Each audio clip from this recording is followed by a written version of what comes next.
Salut tout le monde, j'espère que vous allez bien. Aujourd'hui, on est le vendredi 19 août, en fin d'après-midi. Je rentre du boulot. Et oui, c'est la mi-août est passée. Je ne sais pas où l'été est passé. Ouais, ça fait environ 1 ou 2 mois que j'ai pas pris le temps de m'asseoir et de discuter un petit peu avec vous. Je suis désolée. Je sais juste pas où le temps est passé.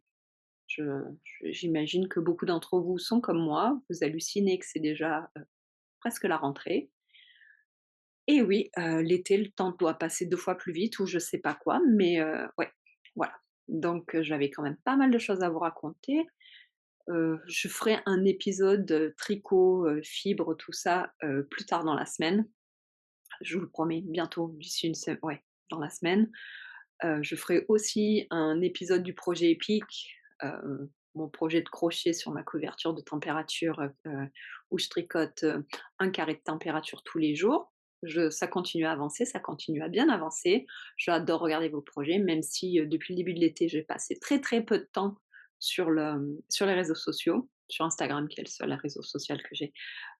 Ouais, même si j'ai passé très peu de temps, j'ai quand même pu admirer, vos projets épiques, donc super. Je vous ferai un épisode pour parler de ça, plus tard aussi, je d'ici la fin du mois, j'espère. Voilà, et là, bah, je voulais juste vous parler, un petit peu de tout et de rien dans un épisode coup de cœur où je parle de tout et rien. Voilà, ça va vous paraître bizarre, mais la chose qui m'a motivée pour enregistrer un épisode, maintenant, c'est qu'il fallait que je partage, une découverte avec quelqu'un. Je me suis dit que ça allait être avec vous. Vous allez trouver ça bizarre, mais il faut que je vous montre comment je suis habillée aujourd'hui. Donc j'ai ce bermuda, un bermuda tout bête, hein, hop, voilà, qui arrive juste au-dessus du genou. C'est la première fois que je le mets. Ce bermuda n'est pas à moi, ce bermuda est à Seb, mon mari. Il le met jamais, il lui plaît pas, je sais pas, il dit qu'il est pas agréable et tout. Donc hier je l'ai essayé, il me va très bien, donc maintenant il est à moi. Donc voilà, c'est la première fois que je le mets ce matin. Et là, j'ai eu une révélation. Je me relève pour vous montrer. Je mets les mains dans les poches et regardez où ça arrive. J'ai tout ça de la main dans ma poche. Incroyable. Ces poches sont tellement profondes et tout. Oh, je peux mettre les deux, c'est génial. Des poches qui servent à quelque chose. Alors, je sais pas vous, j'imagine que c'est pas que moi qui ai ce problème-là, mais moi, dans mes jeans de fille, bah, les poches sont toujours miniatures. Je peux jamais mettre ma main en entier. Il faut que je mette juste, allez, si je veux mettre mes mains dans les poches, il faut que je les plie en deux comme ça. Je sais pas pourquoi, les designers de jeans ont décidé que les filles n'avaient pas besoin de poches, devant, et je pense que les designers de jeans ont tort. Alors vous allez me dire, peut-être que j'ai pas de chance et que j'ai toujours choisi des jeans avec des poches ridicules qui ne servent à rien devant. Je pense pas que ce soit le cas quand même.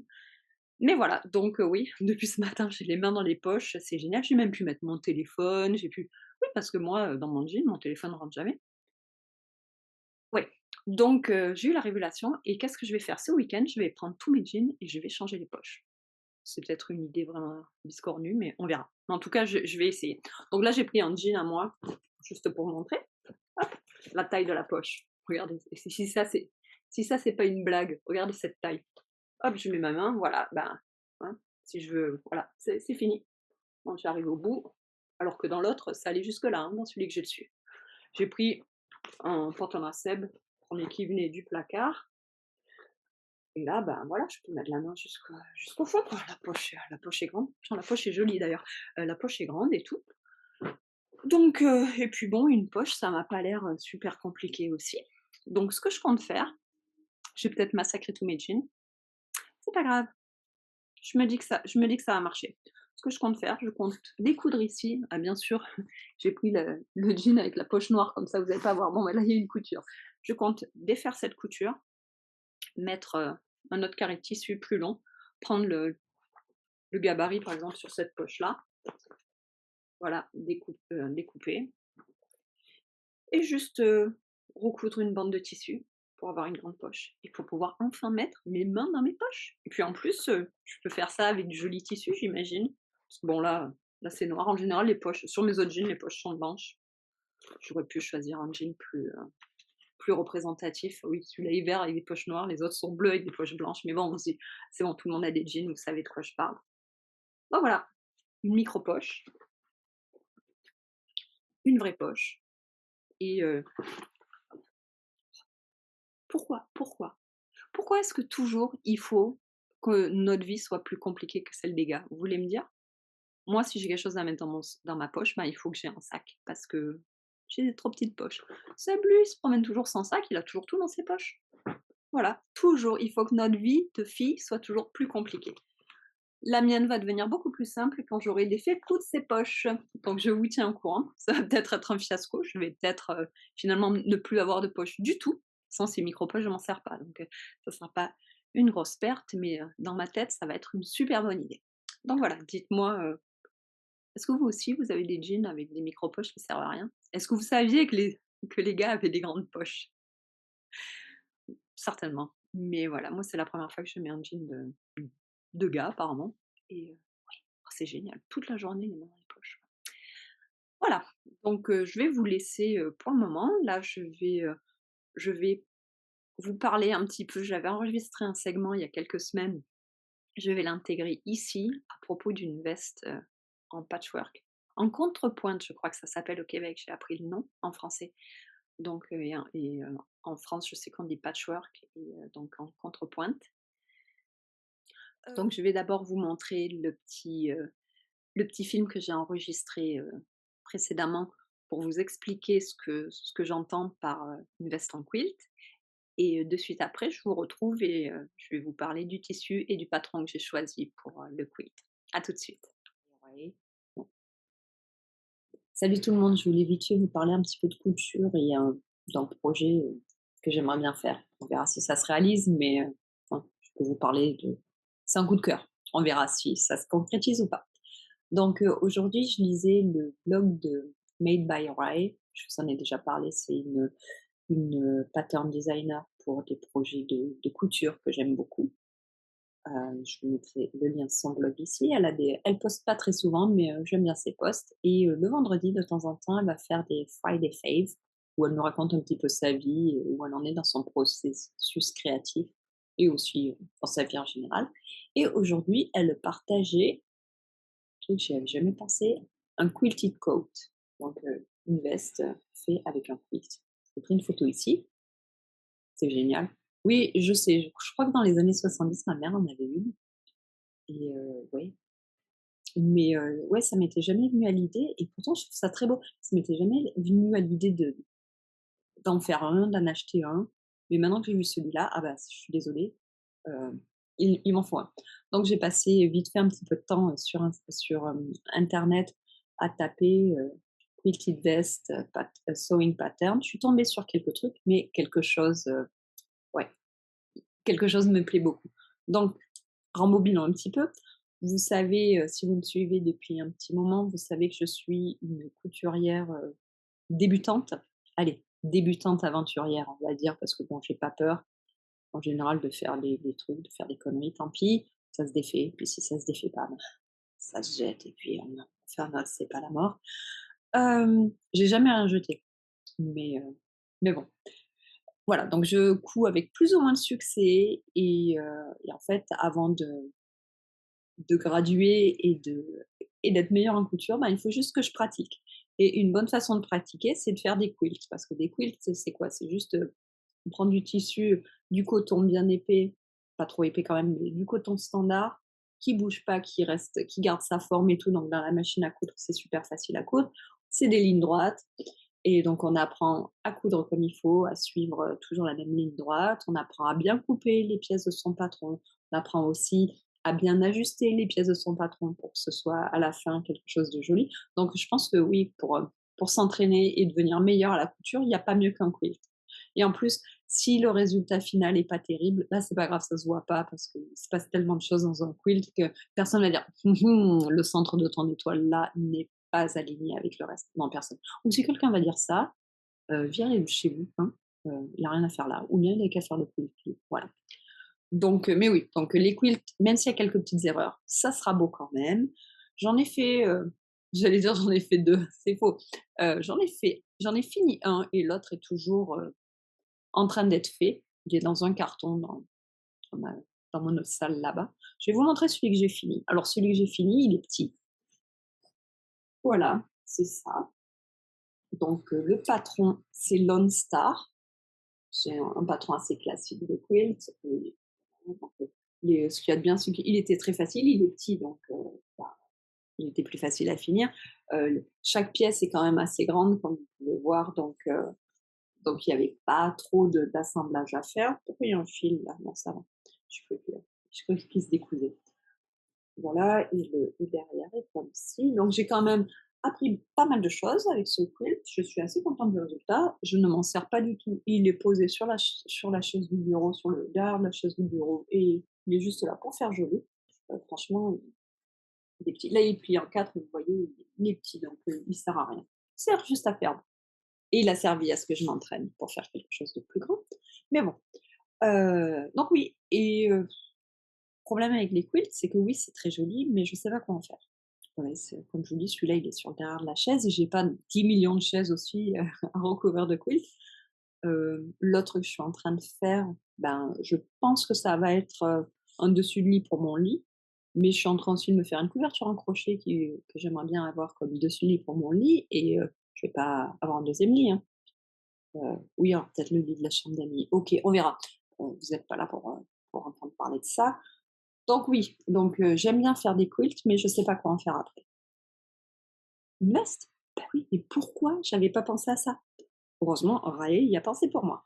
Donc j'ai cherché un patron qui pouvait être, utilisable pour, un matériau de quilt et bien sûr, j'ai tapé, quilted jacket, pattern sur, Google et comme d'habitude, Google m'a trouvé très vite une réponse et je suis tombée sur ce patron-là. Je vais partager mon écran avec vous et on va le regarder ensemble, ça sera mieux.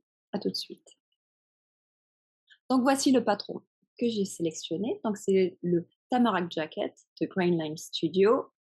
Comme vous pouvez voir, bah, c'est un patron assez basique, fait pour, les tissus matelassés. Donc oui, on peut utiliser du tissu matelassé déjà acheté ou on peut le faire soi-même avec son propre, quilt. Donc il y a une version avec des pressions, une version sans pression, voilà. Hop, je vous montre le bas. Ouais, je pense que c'est quand même assez, bon, difficulty intermediate, je pense que je peux y arriver. On va voir, hein. On va dire que je peux y arriver. Donc dommage qu'il n'y ait pas la photo du patron à l'intérieur parce que j'ai l'impression que cette veste est réversible. Ouais, enfin bon. Et il y a donc si on va sur le blog de Green Lane Studio, on va voir qu'il y a plein de personnes qui l'ont fait avec leur propre quilt. Regardez ça, comme c'est magnifique. Hop là, donc oh j'adore celui-là. Celui-là, c'est mon préféré.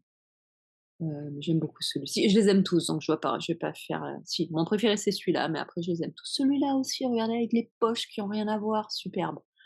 Voilà, donc d'autres encore, voilà. Il parle même, donc c'est un post de blog comme je viens de vous le dire, d'exemples de quilts qu'on peut faire, pour ensuite les transformer en veste. Voilà, on peut bien sûr aller sur Instagram et taper, Tamarack Jacket pour regarder ce qui est sorti et là, on a encore plein de modèles de, de vestes faites par des gens avec leur propre quilt. Regardez celui-ci, il est pas magnifique aussi? Hop là, ah j'adore les poches. Ah oui, c'est vraiment magnifique. Mais bon, il y en a plein, regardez celui-ci, il y en a plein. Bon, ils sont tous beaux, même si ceux qui sont faits avec des matériaux, avec des tissus, pas quilt, ils sont beaux quand même, hein. Voilà. Ouais et oh regardez celui-là aussi, j'adore.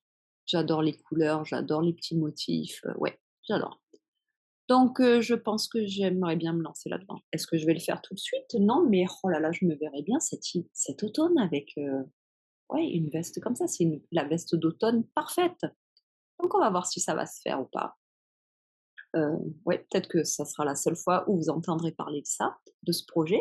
Peut-être que je le ferai, mais en tout cas, je me dis que ça peut intéresser certaines d'entre vous parce que franchement, c'est magnifique. Voilà, j'arrête. Donc oui, je compte acheter le patron, je compte, aller, sur le site de Connected Thread pour m'acheter du tissu et regarder ce qui ferait bien un petit quilt pour, me faire Cette veste. Alors, j'avoue que je me suis dit que je pouvais sacrifier celui-ci qui me sert à rien et couper dedans. Mais après, je pense que les blocs sont trop gros. Je pense que ça rend mieux si c'est un quilt avec des blocs plus petits. Donc, je ne vais pas sacrifier ce quilt, je vais en faire un autre. Puis, oui, c'est beau ça, mais j'aimerais plus, les couleurs arc-en-ciel. Je me vois bien avec, juste le corps arc-en-ciel, puis, les manches grises ou une autre couleur neutre et puis dedans juste du couleur neutre, avec des petits tout petits dessins ou quoi, enfin voilà. Donc je pense que ouais, et Connected Thread, je sais qu'il y a plein d'autres endroits pour acheter du tissu, mais là au moins c'est un site qui n'est dédié que au quilt, donc il y a tout ce qu'il faut. Je peux acheter le fil qui va bien, le batting, tout, tout, tout, tout. Ils ont toujours des bundles de tissus coordonnés. Je suis pas encore assez, j'ai pas assez l'œil pour choisir moi-même mes tissus et puis acheter des petits bouts de tissu. Oh non, non, non, je vais acheter un pack de je ne sais pas quoi. Tous les tissus iront bien ensemble, tous auront la même épaisseur, le même fil, ça sera parfait. Voilà. Donc, commençons par le patron. Le patron que j'ai choisi est un patron de Pearl Soho, qui est un magasin de laine et de tissu à New York. Et c'est le Denim Pinwheel Quilt, pardon. Donc vous voyez, voilà, quelque chose de simple, très facile à faire. Donc c'est bien, hein, avec un peu de chance, je ne me découragerai pas. Donc vous voyez, c'est juste des carrés coupés en deux et reconstitués, coupés en deux en triangle, reconstitués pour faire des espèces de petits moulins à vent. Voilà. Et le tissu que j'ai choisi, donc voilà, il est facile. Puis le patron sur le site de Pearl Soho est gratuit, c'est très bien expliqué.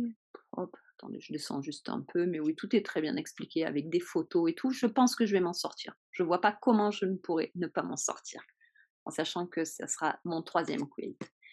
Et pour le tissu, donc j'ai choisi un tissu non, pas de Knit Picks, de Connected Thread, le qui est la même chose que KnitPicks, mais Connected Thread, c'est la compagnie qui fait les tissus, alors que KnitPicks, c'est la compagnie qui fait la laine, une compagnie que j'aime beaucoup. Les tissus sont à un prix abordable, ils sont de très bonne qualité, et ce que j'aime bien, c'est qu'ils font des kits de tissus coordonnés, comme ça j'ai pas à réfléchir moi-même de savoir ce qui va bien avec quoi. Donc j'ai choisi, ça a été compliqué de choisir, ça m'a pris plus d'une heure, mais j'ai choisi le Farmhouse Delight de Connected Thread, et donc j'ai pris des petits charms. Oups, voilà, j'ai pris cette sélection-là. Comme vous voyez, c'est des tons dans les vert d'eau, rouge et bleu marine avec des petites fleurs, voilà, très joli. Enfin, moi je le trouve très joli. Donc, hop, est-ce qu'on voit mieux? Voilà, donc là vous voyez un petit peu tous les tissus qui sont disponibles. Et j'ai décidé de mélanger ça avec, de faire la moitié de mes carrés avec ce tissu-là et l'autre moitié sera avec celui-ci, pour donner une espèce d'harmonie. Donc à chaque fois, mes carrés seront à moitié rouge et en moitié d'une autre couleur, voilà. Et pour l'intérieur de la veste, parce que la veste est réversible, j'ai pris ce tissu-là, qui est magnifique aussi. Et je me dis que ouais, je la porterai, ça si elle est bien faite et que je peux la porter des 2 côtés, je serais contente de la porter aussi avec du tissu que de cette couleur à l'intérieur. Voilà, donc voilà, j'ai passé la commande il y a à peu près une heure, juste avant de vous parler. Ouais, ça met à peu près, 2 semaines, si j'ai de la chance, 2 semaines, avant d'arriver. Donc je m'enlis et vous allez me dire, «Ben, Cécile, pour l'instant, tu as un quilt, pour ton lit à finir, donc pourquoi est-ce que tu le finis pas?» En attendant d'avoir le nouveau, parce que j'ai pas envie. La couture que je vais faire, je dois faire les poches de mes jeans d'abord. Donc voilà. Vous voulez que je vous montre le quilt? Ça fait un moment que je vous ai pas montré le quilt sur lequel je travaille. Attendez, je reviens, je vais vous le montrer. Donc voilà. Donc voilà, le quilt que j'ai commencé, il y a plus d'un an maintenant et que j'ai toujours pas fini. Je comptais le finir cet été, je vous avoue, pour pouvoir, l'avoir quand les températures seront plus fraîches, mais heureusement, on n'a pas besoin de ça pour dormir sans avoir froid parce que sinon, ouais, ça serait, un peu problématique. Donc ça ressemble à ça. Je ne me rappelle plus du tout le nom du patron. Heureusement que je sais ce qu'il faut que je fasse parce que sinon, ouais, voilà, mais bon, c'est un patron très facile pour les débutants. Donc ce que j'ai acheté, ce sont des jelly rolls qui sont des grandes bandes de tissu, voilà, de cette dimension-là et sur des grands rouleaux. Donc j'ai juste eu à découper les grandes bandes, les coudre ensemble pour faire des petits carrés. Ensuite, les petits carrés, ben, je les ai cousu 2 petits carrés ensemble, puis après un bloc de 2 ensemble, donc ça me faisait des blocs de 4, puis après des blocs de 8. Bon, vous voyez le topo, hein, et ensuite on prend, il me reste encore de mettre 2 blocs de 8 ensemble pour faire des blocs de 16 et puis des blocs de 32 et puis, jusqu'à ce que j'ai quelque chose qui couvre mon lit. Hem, j'ai plus grand chose à faire, hein. J'ai fait le plus dur, hein, parce que bon, le plus dur, c'est de faire les petits, je trouve, hein. Maintenant, j'ai juste des grandes lignes droites à faire de couture, voilà. Donc oui, ça devrait aller vite, hein. Donc je devrais le finir. Donc j'en ai plein, elles sont déjà toutes faites. Le derrière sera ce tissu, voilà. Donc ce tissu-là, ça sera le derrière. Il fait déjà partie de mes petits carrés. Est-ce que bien sûr sur ce bout-là, il n'y est pas? Non, il n'y est pas, mais ah si, il est là. Voilà. Donc il fait déjà partie, il sera assorti. De toute façon, ça vient de la même collection. La collection, comme je vous disais tout à l'heure, je les achète mes tissus, je les achète à Connected Thread. Donc c'est aussi une collection de Connected Thread qui s'appelait Imperial Elegance, qui doit certainement plus être sur le site parce que Connected Thread, ils changent de collection, ils mettent des nouvelles collections assez souvent. Je sais pas tous les combien, mais à chaque fois que je regarde sur leur site, c'est que des trucs nouveaux. Donc ça doit rester quelques mois et après ils changent. Donc voilà, donc ça sera le derrière. Et puis pour faire la bordure, le binding, hop, ça sera ça. Voilà. Donc ça et ça fait peut-être un peu trop criard ensemble. Pas grave, on verra. Mais j'aimais beaucoup ça avec ça. Voilà. Oh, puis maintenant qu'il est sorti du carton, vous savez quoi? Je vais peut-être le laisser en bas parce que je vais peut-être travailler dessus. Ah ouais, ça serait bien ça. Ouais, voilà, bon bah, du coup merci à vous. Grâce à vous, je vais peut-être, me remettre à travailler sur mon quilt. Bah oui, ce week-end. Une fois que j'ai fini les poches de mes jeans, je vais peut-être faire ça. Voilà. Bon bah, c'est tout pour, la couture. Bon bah, voilà, maintenant je vais vous laisser avec un petit segment, sur les huiles essentielles que j'ai enregistré. Oh mon Dieu, j'ai enregistré ça au début de l'été. Quand il était encore important de parler de la protection contre les moustiques et tous les insectes qui piquent. Bon, bah, je pense que la recette maintenant, elle vous servira plus à rien pour cet été, mais tant pis, hein, ça sera pour l'année prochaine. Bon, ben voilà, je pense que c'est tout. Je vous dis, à bientôt. Bientôt, j'enregistre un vrai épisode, je vous promets. Allez, salut tout le monde, je voulais vite fait partager avec vous une petite recette d'huile essentielle pour faire un anti-insecte. Oui, en fait, demain, on part faire du camping pour 3 nuits, dans juste, pas très loin, 2 heures, 2-3 heures de Montréal, dans la forêt au bord d'un lac. Ça, pour ça, le Québec, c'est génial. Il y a des lacs partout, des forêts partout. Si vous voulez faire juste, une petite, escapade nature pour vous recharger, prenez la voiture, mettez les affaires de camping dedans et vous partez à l'aventure. C'est génial. Le seul problème de ça, c'est ce qu'on appelle ici les bibites, les trucs qui piquent ou les moustiques. J'ai jamais vu des moustiques aussi voraces qu'ici. Alors que bon, j'ai grandi en Camargue. La Camargue est connue pour ses moustiques voraces, mais alors c'est rien comparé à ici. Mais ici, en plus des moustiques, il y a aussi les mouches noires, je vais le dire en anglais parce que je ne sais même pas comment ça s'appelle en français parce que je ne pense pas qu'on en a en France. Les deer fly, les no-see-um, les black fly, ouais, tous les petits trucs qui piquent ou qui vous arrachent un petit bout de peau, qui partent avec, c'est sympa, ça laisse une petite cicatrice, c'est génial. Ouais, et ouais, et on arrive à les repousser avec plus ou moins d'efficacité. Ouais, les anti-moustiques et anti-insectes du commerce ne marchent pas forcément très bien pour toutes ces bestioles. Le mieux, c'est d'avoir une moustiquaire, mais bon, on peut quand même pas passer 3 jours de camping dans une moustiquaire. Ouais, quoique des fois, on n'a pas le choix. J'essaye d'éviter. Donc j'aime bien me faire une petite recette d'anti-moustique avec des huiles essentielles. Ça marche, je pense que ça marche pas mal. Ça ça empêche pas, quelques piqûres, mais ça marche aussi bien que celle du commerce et vous savez quoi? Au moins je sens bon. Voilà, donc je voulais partager ça avec vous, si jamais il y en a que ça intéresse. Et tout d'abord, avant de partager ma recette, je voulais juste vous montrer mon livre, ma bible des huiles essentielles, vu que la dernière fois quand j'avais commencé à partager un petit peu d'huile essentielle, vous étiez quand même assez enthousiaste pour que j'en partage plus, donc voilà, je vous écoute. Donc, si vous devez avoir, à mon avis, un livre sur les huiles essentielles, c'est celui-ci, The Complete Book of Essential Oil and Aromatherapy par Valerie Ann Warwood. C'est une anglaise, je ne sais pas, je pense que c'est une anglaise. En tout cas, c'est pas une américaine. Hem, ouais, je ne sais pas s'il existe en français. Je vais regarder s'il existe en français et je vais vous donner la réponse ici. Désolée, j'aurais dû regarder ça avant. C'est un livre génial. Donc, moi, ça fait très longtemps que je l'ai, ça fait une quinzaine d'années. Comme vous pouvez voir, il a été beaucoup aimé, je dirais. Hem, oui, je l'adore, c'est ma référence. Dès que je cherche quelque chose, je le cherche là-dedans et 99 du temps, j'ai la réponse. J'ai une recette, efficace qui marche, voilà. Et les quelques pourcents où il n'y a pas la réponse là-dedans, bon, bah, je vais sur Google.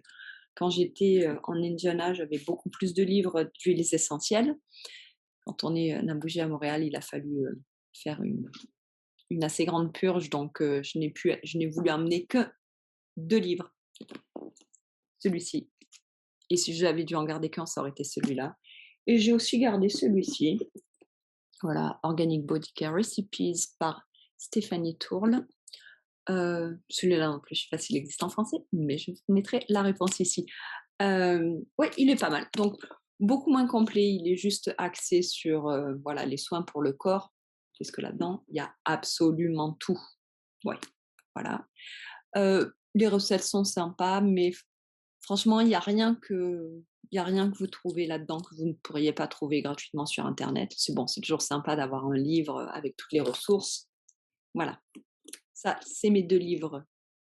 Celui-là, il est bien, hein, sinon il n'aurait pas fait le voyage avec moi. Celui-là, c'est ma bible. Si vous avez besoin que d'un livre, je vous recommande celui-ci. Assez parlé. Revenons à notre, recette d'anti-moustique. Alors quand je vais camper, j'aime bien, mettre ces boucles d'oreilles-là. Je vais et mettre ce bracelet-là. Alors c'est moi qui les ai fait, ça m'a pris à peu près 2 minutes, hein. C'est fait avec des pierres de lave, des perles en pierre de lave, donc oui, c'est des perles poreuses. Donc pourquoi les perles poreuses? Ben, comme ça, je mets quelques gouttes d'huile essentielle sur mes oreilles, au moins les bibites ne viennent pas me bouffer le cou et le scalp. Oui, parce que vous savez quoi? Il y a certaines de ces mouches, elles viennent se mettre dans les cheveux, elles vous piquent le crâne. Oui, c'est vraiment des voraces, hein. Bon, OK, je comprends, 8 mois par an, elles sont sous terre parce qu'il fait trop froid, donc les 4 mois qui restent, houhou, dès qu'elles voient quelque chose avec du sang, il faut qu'elles mangent elles aussi, je comprends, mais c'est vraiment pas agréable, hein. Revenons, à l'anti-moustique. Donc oui, et j'ai aussi 2 bracelets. Bon, normalement, il y en a un pour moi, un pour Seb, mais j'avoue que Seb, le met jamais, donc je mets les 2. Donc quelques gouttes d'huile essentielle sur ça et sur ça. Écoutez, au moins je sens bon. Je pense que ça marche un petit peu. C'est mieux que rien, mais voilà. Donc pour la recette, qu'est-ce que je mets dedans? Alors déjà, je tiens à m'excuser, je vais pas savoir le nom des huiles en français, bien sûr. Je vais essayer de mettre les traductions ici et plutôt je vous mettrai plutôt les noms latins, je pense, les noms français, les noms latins si je trouve les noms français. Alors vous allez finir par vous demander: «Mais Cécile, elle est née en France, elle est pas capable de parler français, qu'est-ce que c'est que cette histoire?» Je suis vraiment désolée. Il y a plein de trucs, je les ai appris aux États-Unis, j'ai été feignante et oui, j'ai jamais cherché à les dire, en français. Oui, j'ai un peu honte, mais oui, je sais que souvent j'emploie des mots pour certains autres, enfin, quand je parle français, c'est une horreur, mais non, je vous assure que oui, je sais parler français 90 du temps. Sur ce, qu'est-ce que je mets dans mon anti-moustique? Alors tout d'abord, je mets, voilà, de l'huile de Nîmes. Alors ça, j'ai pas trouvé, le nom en français, donc je viens de chercher sur Google avant de commencer l'émission. Voilà, donc ça, c'est un très bon, anti, oui, anti-insectes. Donc ça, j'en mets, 1/10 du volume total. Ça pue, mais bon, c'est pas grave, hein. Et après, voici le petit cocktail d'huile que je mets. Donc je mets de l'eucalyptus, Eucalyptus radiata, catnip, qui est alors ça on l'a pas en France non plus. C'est une herbe à chat, mais ce n'est pas l'herbe à chat que les chats en France mangent. C'est quelque chose de la famille des menthes. Voilà. Et les chats en sont fous. Parce que l'herbe à chat en France, c'est plutôt un truc qui ressemble à du gazon. Ça ressemble à de la menthe. Ensuite, je mets lemongrass, qui est une sorte de citronnelle, mais à ne pas confondre avec citronella, qui est aussi de la citronnelle. Voilà. Donc c'est pour ça que je vous dis, il va falloir que je vous mette les noms latins. Ensuite, je mets de l'eucalyptus citronné, lemon eucalyptus, et pour finir, la myrte citronnée aussi. Donc je mets, quelques gouttes de chaque. Alors quelques gouttes, oui, ça dépend du nombre de gouttes qui tombent dans ma petite potion. Hop, ma petite bouteille de potion est là, quand elle est vide, je la remplis. Je vous mettrai la recette détaillée, ici et dans les commentaires, non pas dans les commentaires, dans les notes. Mais voilà, donc en général, j'aime bien faire cette mixture-là, mettre de l'eucalyptus. J'aime bien l'eucalyptus citronné aussi, donc voilà, eucalyptus citronné et de la citronnelle, donc lemongrass or citronella et catnip. Voilà, proportion, ça dépend des fois. Mes huiles essentielles, où est-ce que je les achète? Bon, ben, j'adore, la compagnie, je sais pas si on va voir, oui, New Direction Aromatics. Donc c'est une compagnie canadienne, on peut, qui envoie gratuitement, pas gratuitement, mais qui envoie, au Canada et aux États-Unis. En France, je ne sais pas du tout où on peut acheter les huiles essentielles, mais ouais, depuis que je suis sur ce continent, mes huiles essentielles viennent principalement de New Direction Aromatics. Quelques-unes viennent de Oracacia, voilà, c'est ma deuxième marque préférée. Quelques-unes viennent de Now, parce que je vais les acheter à la coop à côté de la maison et c'est la marque principale qu'ils fournissent. Mais voilà, mais en général, ouais, New Direction. Pourquoi? Parce c'est un distributeur, donc ils ont des prix très, très, très compétitifs et la qualité, je trouve, est très bonne. Ils ont beaucoup d'huiles essentielles, biologiques. J'essaie toujours de privilégier la version biologique, si possible. Et voilà, et j'ai jamais eu à me plaindre. Ça fait 10 ans que j'achète des huiles chez eux et j'ai jamais eu à me plaindre. Donc je continue. Voilà, bon, ben, c'est tout. J'espère que ça vous a intéressé. Si vous voulez, si jamais vous avez des recettes d'anti-insectes, d'anti-moustiques, des trucs et astuces qui fonctionnent, je suis preneuse, hein, parce que, ouais, le Québec, c'est un peu comme la Scandinavie. L'été, on se fait bouffer. C'est comme ça. Bon, allez, je vous laisse. Ciao. Avant de vous quitter, j'ai failli oublier de vous parler du Festival Twist. Comment est-ce que je pouvais parler de mes favoris sans vous parler du Festival Twist? Donc le Festival Twist, c'est un festival de fibres et de laine qui s'est déroulé la semaine dernière ici au Québec, dans une petite ville à 1 heure et demie à l'est de Montréal, près de Gatineau, à la frontière avec, pas loin de la frontière avec l'Ontario. C'était très bien. C'est la première fois que j'allais là-bas. J'étais super contente d'y aller. Pourquoi j'aimais bien? Parce que bon, c'est le genre de festival que j'aime bien, quelque chose de plus rural que, par exemple, quand je suis allée à Knit City, il y a quelques mois, à Montréal. C'est, les festivals de laine qui sont des grandes villes, c'est comme Stitches Midwest ou Vogue Knitting Live, ce genre de choses. Bon, bah, en général, c'est dans les grandes villes, au centre-ville, dans des centres de conférences de grands hôtels. Bon, bah, c'est juste des petits box avec des magasins de laine, les uns à côté des autres et puis voilà, il y a pas trop d'âme, il y a pas trop de, je sais pas, de petits feeling de j'aime moins. J'ai plutôt l'impression d'être dans un grand shopping mall mais au lieu d'avoir des magasins normaux, c'est des magasins de laine, c'est tout. Mais les festivals, je dirais un peu plus ruraux, comme le festival Twist, C'était génial, ouais, il y avait des animaux, il y avait, je sais pas, j'ai vu une compétition de chien de berger, par exemple, j'ai vu des moutons, bien sûr. Il y avait, des petits stands de nourriture avec, de la bouffe locale des fermiers du coin. Il y avait, bon, bien sûr, plein de box avec des magasins de laine, des artisans, oui, mais pas que de la laine, il y avait aussi beaucoup de fibres, beaucoup de fermiers qui étaient là, qui vendaient leurs produits directement de la ferme, enfin leurs produits fibreux de la ferme. Personne vendait des fruits et légumes, hein. Mais je me suis quand même, débrouillée de ramener du fromage. Donc oui, finalement, on pouvait aussi acheter autre chose que de la fibre. Oui, donc j'ai passé un très bon moment. Si mon calendrier le permet, je compte y retourner l'année prochaine. Alors, en y allant, j'avais pas de liste, précise de ce que je voulais ce que je voulais acheter. Je voulais peut-être de la fibre. Je vous en parlerai. Je vous en ai déjà parlé, dans un épisode précédent. Je marquerai ici ou là. Heu, mais, j'étais assez ouverte. J'avais un budget, assez élevé. Hein, pourquoi pas? Donc voilà, et en fait, j'ai été très raisonnable. Je me suis pas ramené grand-chose, une fois de plus. Je me suis ramené ces boucles d'oreilles-là. Alors, oui, c'est, des boucles d'oreilles en bois, un point et une virgule. On voit pas trop la virgule là, voilà. Un point et une virgule, ça me fait beaucoup rigoler. C'est, un artisan du Québec qui travaille le bois. J'ai déjà acheté 2 paires de boucles d'oreilles chez lui. Attendez, je vais les chercher parce que je les aime beaucoup. Donc voilà, j'avais acheté ces boucles d'oreilles-ci qui sont des clous, faits en c'est des tranches de cornes, de cornes de cerf, j'imagine, oui, de cerf de Virginie. Voilà, et j'ai acheté ces grands pendants.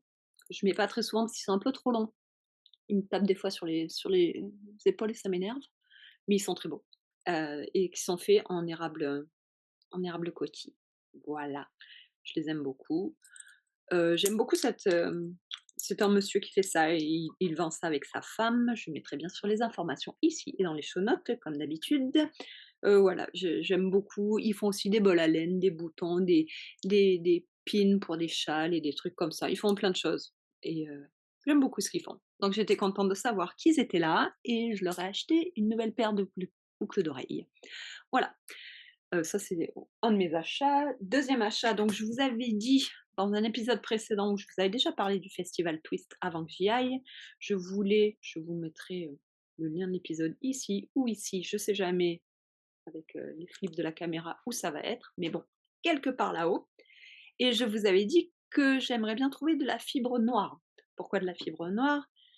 Dernier festival de laine où je suis allée, à Knit City, je m'étais acheté cette fibre-là, de cette compagnie ici, Fiber Company. Donc c'était de la fibre de mérino avec des petits bouts de sari silk, un peu de toutes les couleurs avec, surtout du vert, du jaune et du rouge. Voilà, je vais commencer à spinner ça. Oups, on voit, oui, on voit bien. Voilà, donc ça me fait, ouais, de la laine noire avec des petits spots splash de couleurs et de texture, j'aime beaucoup. Le problème, c'est que j'ai que 3 fois 50 grammes, donc j'aurai jamais assez de quoi pour me faire un pull, ça c'est sûr, et la raison pour laquelle j'en ai pas acheté plus, c'est que 50 grammes ça valait 20 et que c'était déjà, ouais, ça faisait déjà assez cher comme ça. Donc l'idée que j'avais après, c'était de spinner ça avec de la fibre noire pour diluer un petit peu les speckles, pour que ce soit vraiment, voilà, moins speckle que ça, par exemple, que ce soit vraiment des tout petits splatchs de couleurs un petit peu par-ci par-là, mais que de loin on pense que c'est un pull noir et que c'est quand on s'approche qu'on commence à voir les couleurs. Donc là, il y a quand même pas mal de couleurs, donc je me suis dit que si je le spinnais avec de la fibre noire, un ou 2 brins, twistés avec ça, je sais pas encore. En général, je préfère les straight ply, donc je ferai certainement, 1 brin comme ça et 2 brins noirs. Donc pour ça, il me fallait de la fibre noire, donc au festival.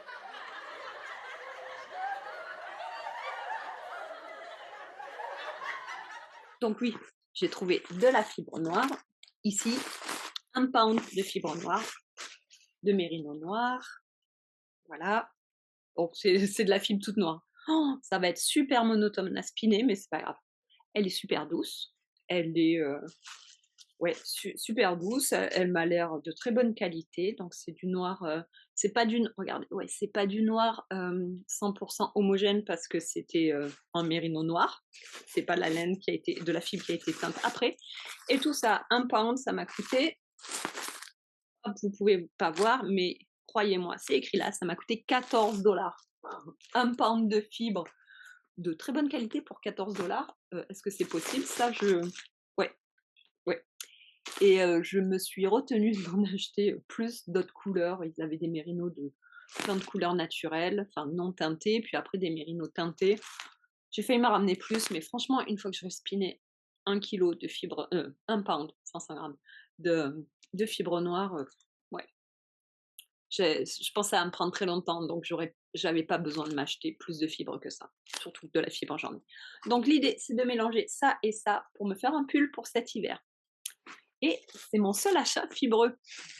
Deuxième achat étant mes boucles d'oreilles et le troisième achat étant ce petit kit de teinture végétale qui vient de Marie-les-Bains. Je vous ai déjà parlé de Marie-les-Bains dans la dernière fois que j'ai parlé du festival Twist. J'ai fait un atelier teinture avec elle. Je vous en reparle dans 2 secondes. Et j'ai aussi acheté ce kit. Alors, qu'est-ce qu'il y a dans ce kit?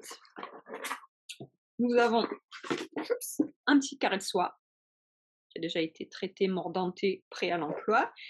Et nous avons des petits échantillons divers et variés de plantes. C'est pour faire de l'éco-printing. Alors ici, j'ai des pelures d'oignons. Faut bien jouer. Ici, j'ai des pelures d'oignons. Ici, j'ai des cosmos. Voilà. Un petit peu de bois de canne pêche. Je ne sais pas ce que c'est. Un petit peu de coréopsis. Et je crois que c'est tout. Oui, c'est tout. Voilà. Donc, et puis une petite carte d'instruction sur comment faire. Et c'est pour faire de l'éco-printing. Et on peut aussi aller voir sur son site, c'est écrit là. Sur son site, il y a des instructions détaillées avec des photos pour comment faire un éco-printing. Donc, ça sera un petit bandana éco-printé. Voilà. Je me languis de le faire. Je vais peut-être le faire ce week-end. Oh là là, j'en ai des choses à faire ce week-end. Je peux vous dire que oui, il faudrait des week-ends de 3 ou 4 jours, hein. Et donc voilà, c'était mes 3 achats du festival Twist, donc et l'après-midi, j'ai fait un cours avec Marie-les-Bains, comme je vous l'ai dit. C'était un cours de teinture à l'indigo frais. Alors, je vais d'abord vous montrer ce que j'ai fait. Un autre carré de soie teint à l'indigo. Donc l'indigo frais comparé à l'indigo qui est, fermenté dans un je ne sais plus comment ça s'appelle en français, mais dans un vat.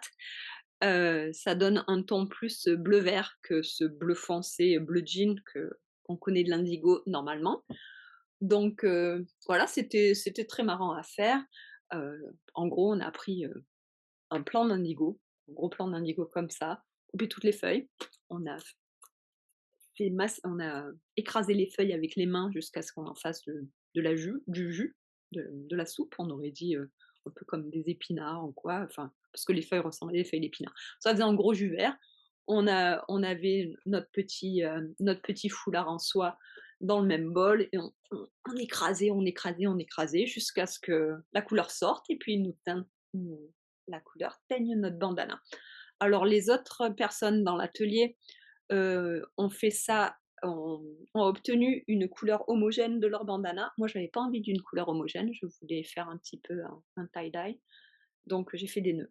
Vous pouvez voir, que là, bon, bah, là, on voit un nœud, par exemple. Enfin, on voit donc ça fait il y a des nuances de couleurs. Je suis contente. J'aurais bien aimé qu'il y ait plus de nuances de couleurs, mais j'ai pensé à faire des nœuds. J'avais commencé, à faire macérer mon foulard en soie, dans ma mixture d'indigo, donc ouais, bah, ça avait déjà commencé à attraper la teinture, donc ouais, c'est plus vert clair et vert foncé, enfin, vert bleu clair et vert bleu foncé que juste une couleur, mais bon, j'aime bien.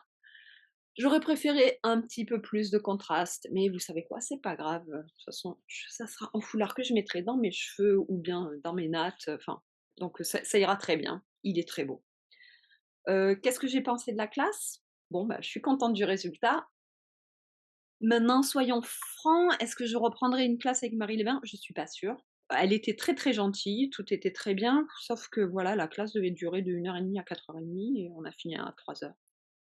Donc je pense qu'en 1h30, on aurait pu faire autre chose. Par exemple, elle avait montré sur Instagram, elle avait fait un petit film où elle prenait de l'indigo frais, elle mettait en pochoir, puis avec des feuilles d'indigo frais, elle faisait des petits transferts pour faire des motifs, pour faire des fleurs, des trucs comme ça. C'était super beau. Elle nous a d'ailleurs montré son échantillon, c'était super beau. Bon, bah voilà, enfin, vu qu'il nous restait quand même pas mal d'heures de cours, ouais, 1h30, on aurait pu faire du pochoir. On aurait pu faire autre chose pour, là, on a appris qu'une technique. Ouais, voilà, j'aurais bien aimé m'amuser un petit peu plus sur mon petit bout. Ça aurait pas coûté grand-chose en plus, et ça aurait permis de passer l'après-midi et voilà et au lieu d'apprendre une seule technique, à en apprendre 2. Bon, c'était la première fois qu'elle donnait un cours dans ce format-là, donc je pense qu'elle savait pas trop combien de temps ça allait prendre ni rien, voilà, donc je pense que l'année prochaine, ça sera mieux. J'espère que l'année prochaine, ça sera mieux. Sinon ce qu'on a appris, c'était très bien, mais j'étais juste un petit peu, voilà, un petit peu frustrée à la fin. J'aurais bien aimé apprendre plus, surtout qu'on avait le temps. Mais voilà, mais c'était bien et c'était un bon cours de débutant et facile à faire et avec des beaux résultats et en plus, on a pu récupérer nos bouts d'indigo, donc ça, c'est un bout de plante, vous imaginez la même chose mais avec des feuilles énormes, voilà et je les ai mis dans l'eau, ça commence à faire des racines. Je compte le planter, on sait jamais, ça va peut-être passer l'hiver, ça va peut-être regardez, j'ai tout ça. Ouais, donc j'ai tout ça là, heu je vais tout planter en espérant avoir un immense plant d'indigo et vous savez quoi? Ben, ensuite, je ferai mes pochoirs moi-même. Je prendrai juste, des feuilles, on les roule apparemment, hein, c'est pas compliqué. On roule les feuilles, on prend le pochoir et on frotte, on frotte, on frotte, on frotte jusqu'à ce que pour faire passer toute la teinture de la feuille d'indigo dans notre tissu et on rince et puis voilà. Donc ce tissu, bientôt, là, on dirait qu'il y a une tache, mais c'est une tache d'eau que je viens de faire à l'instant, donc il est beau. Ouais, donc ce tissu, un de ces jours, je vais m'en servir comme ça, mais à un moment, aura aussi d'autres motifs en pochoir. Voilà mon plan. Donc en gros, bah, c'était un festival, ouais, c'était très positif. J'ai beaucoup aimé mon expérience. J'y ai passé un jour, le festival était 3 jours. Est-ce que j'aurais pu y passer plus de temps? Peut-être, hein, on peut toujours passer plus de temps, mais j'avais pas besoin. Un jour, ça me suffisait. Voilà et je vous tiendrai au courant bien sûr pour mon éco-printing de mon autre petit bout de soie. Et vu qu'on parle de printing, et de dye et de teinture naturelle, indigo, éco-printing naturel, je voulais juste vous montrer ce livre. C'est, un livre, que j'aime bien. Alors c'est un livre, c'est Amina qui l'avait et je l'aimais beaucoup chez elle donc je l'ai acheté. Elle me l'avait prêté. Je l'avais lu et tout donc je me suis dit: «Il me le faut aussi» donc maintenant voilà, j'ai recopié Amina. C'est un très bon livre, très joli sur, la la teinture naturelle. Il y a plein de livres sur la teinture naturelle, donc je sais pas si je recommande celui-là plus qu'un autre, mais ce qu'il y a celui-là a des belles photos. Je vous montre une photo au hasard. Voilà, il y a un peu de teinture à l'indigo, j'essaye de le trouver. Ah bien sûr, j'aurais pu faire ça.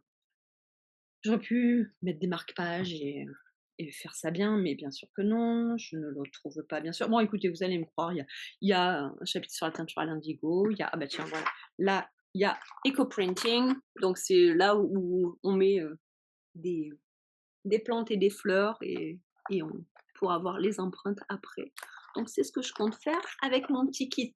Voilà, on verra les résultats une prochaine fois. Ben, je pense que c'est tout pour le festival Twist. Ah, j'adore mes boucles d'oreilles. Je les ai mis au boulot 2 jours, personne m'a rien dit. Pourtant, moi je les trouve cool. Voilà, c'est pas grave. L'essentiel, c'est qu'elles me plaisent à moi. Je les ai pas achetées pour avoir des commentaires des gens. Voilà, allez, ciao et cette fois-ci, c'est fini pour de vrai et je vous dis à dans 1 ou 2 semaines, pas plus tard, je vous promets. Allez, ciao.